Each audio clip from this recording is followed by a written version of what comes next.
Garuda Express, an international courier service.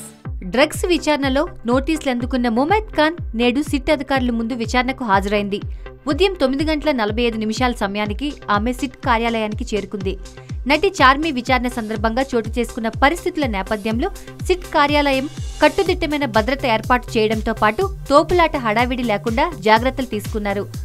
Black pant, T shirt, full hands తో కూడిన black jacket ను ధరించిన ఆమె కళ్లకు గాగుల్స్ పెట్టుకుని పెదాలకు లిప్స్టిక్ వేసుకోవడంతో పాటు కాస్త మేకప్ తో సిట్ కార్యాలయానికి వచ్చింది.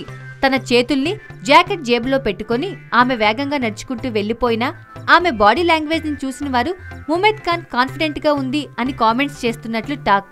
అయితే ముమైత్ సిట్ కార్యాలయంలో గేటు దాటి పై అంతస్తుకు వెళ్లే సమయంలో ముమైత్ తో పాటు పొడుగు వ్యక్తి ఒకరు ఆమె వెంట ఉండటం మీడియా కెమెరాల దృష్టిని ఆకర్షించింది.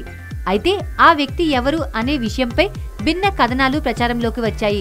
ముమైత్ ఖాన్ తో పాటు సిట్ కార్యాలయానికి వచ్చిన ఆ పొడుగాటి వ్యక్తి బిగ్ బాస్ షో నిర్వాహకులకు సంబంధించిన వ్యక్తి అని, ఆమె ప్రతి కదలికను బిగ్ బాస్ షో నిర్వాహకులు గమనిస్తున్నట్లు ఆ ఛానల్ కథనాలు ప్రచారం చేస్తోంది.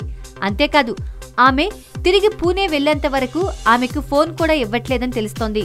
అయితే పూరి బ్యాచ్ తో అతి సన్నిహితంగా ఉండే ముమైత్ దగ్గర నుండి కీలక సమాచారం రాబట్టేందుకు సిట్ అధికారులు పెద్ద హోంవర్క్ చేస్తున్నట్లు వార్తలు వస్తున్నాయి.